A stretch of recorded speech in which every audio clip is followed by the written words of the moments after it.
Welcome back to The Explainer. So, let's kick things off by doing something incredibly simple. Just take a look around you right now.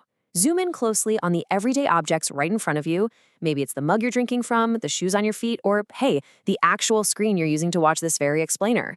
We literally touch these items every single day, right? But we rarely zoom out to see the massive, invisible web of human coordination that actually got them into your hands. Well, today we're going to demystify that entire web. We're breaking down the absolute sheer scale of international business to see exactly how it shapes our modern world economy. Okay, let's dive into this. Here's a quick roadmap of the 5 stages we'll be hitting today. First, defining international business, then why we go global, the rules of the game, the shapes of global trade, and finally, domestic versus global. Let's jump right into stage 1, defining international business. Or, honestly, as I like to call it, putting the world in your pocket. Seriously, take a second and think about this. Where does your smartphone or that car sitting out in your driveway actually come from? You might instantly think, well, my phone's an American brand or my car's definitely Japanese. But the reality? It's way more fascinating than that. Thanks to globalization and some pretty incredible leaps in tech, the whole world has morphed into one giant, interconnected marketplace. A product could be designed in the US, engineered over in Germany, manufactured in China, assembled in Vietnam, and then sold in over 180 different countries. Companies are meticulously evaluating product selection criteria. They're constantly deciding what to make and where to make it based on where they can find the most specialized skills and materials. So your belongings, they don't just come from one place anymore. They're literally citizens of the world. So, if we want to get formal about it, international business is basically the cross-border movement of goods, services, technology, and capital by individuals, firms, or even governments. And look, it's not just about throwing boxes of physical merchandise onto a giant cargo ship anymore.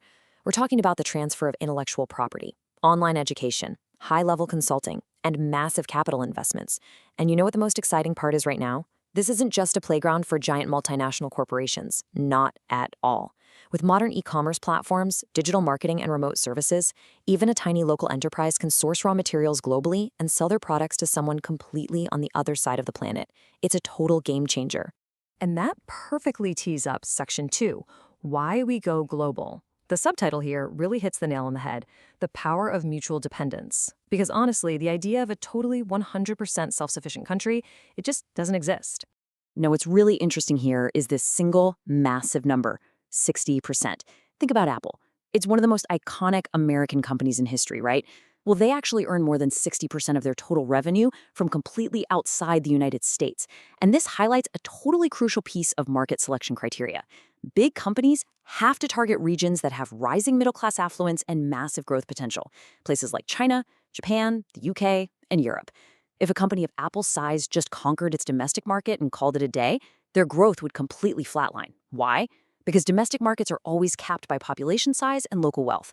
So to keep growing, these massive firms absolutely must look beyond their own borders to tap into diverse global demand. But hey, it goes way deeper than just juicing corporate revenue. We're talking about basic survival. Let's look at mutual dependence in action. A lot of countries just physically do not possess the natural resources or the specific technologies that they desperately need. Take Japan, for instance. They rely heavily on crude oil imported from the Middle East just to keep their economy powered up. India imports absolutely critical semiconductor technology. The US leans on global partners for tons of textiles and electronics. And then, in return, agricultural heavyweights like Brazil and the US supply mountains of soybeans right back to Japan. Without this web of international business, these economies wouldn't just struggle to grow, they would literally struggle to even function. And when nations actually lean into this global web, the rewards are absolutely staggering. First off, you get economies of scale. Just picture Samsung churning out millions of smartphones every single month. That sheer global volume drives down the cost per unit, which makes the tech cheaper for all of us. Then you've got risk diversification. Let's say Starbucks hits a recession or a slump in the US, while strong sales over in Asia or the Middle East can completely balance out those losses. We also see massive employment generation.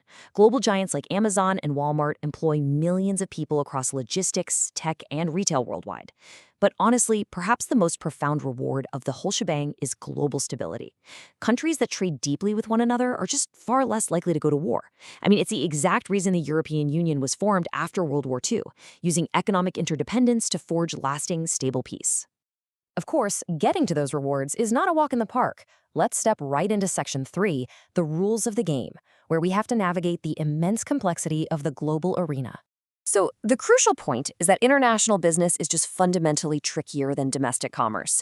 You are juggling so many moving parts at once. You've got multi-currency operations, where wild fluctuations between the dollar, the euro, and the yen can literally wipe out your profit margins overnight. You're dealing with completely different political and legal systems. That means you've got to comply with foreign investment rules, totally different tax policies, and varying labor laws, all at the exact same time. And then you have to coordinate massive supply chain logistics, relying on international heavyweights like DHL or Maersk to haul your inventory across entire oceans. Naturally, all of this introduces a super high degree of risk and uncertainty, from sudden trade restrictions to, well, global pandemics. And, beyond all those legal and financial headaches, there is this deeply human element: cultural diversity.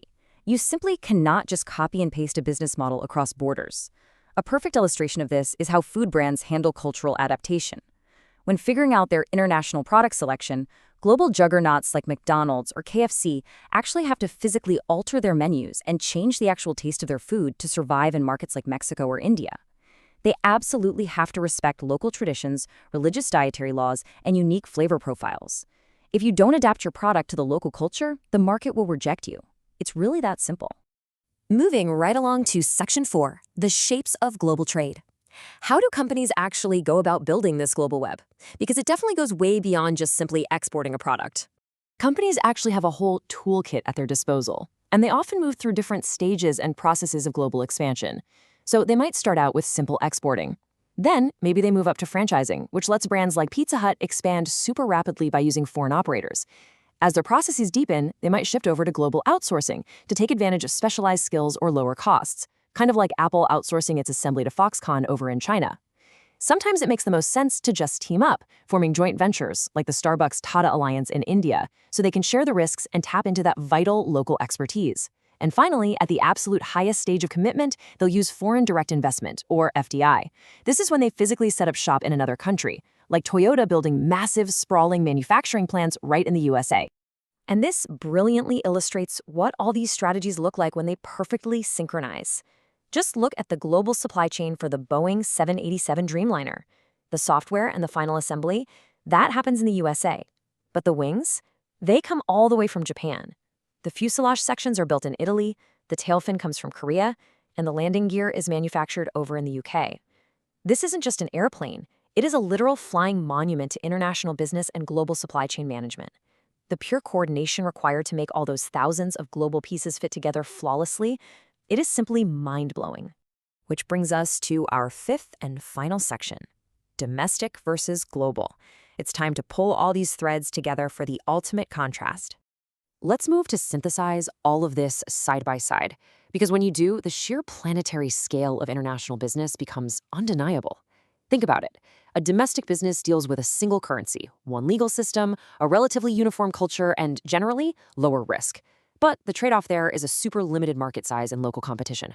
Now, step into the international arena, and absolutely everything multiplies.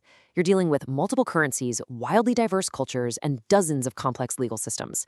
The risk level totally skyrockets. But in exchange, your market size becomes literally global. And that intense global competition, it forces you to innovate at the highest possible level, ultimately creating better, more advanced products for all of us.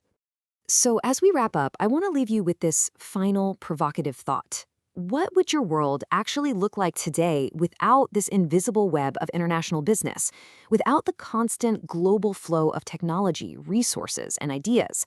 The very next time you look down at that smartphone in your hand or those shoes on your feet, remember, you aren't just holding a product. You are holding a piece of a massive, interconnected global puzzle. Thanks for joining me for this explainer, and remember to keep zooming out to see the bigger picture. Catch you next time.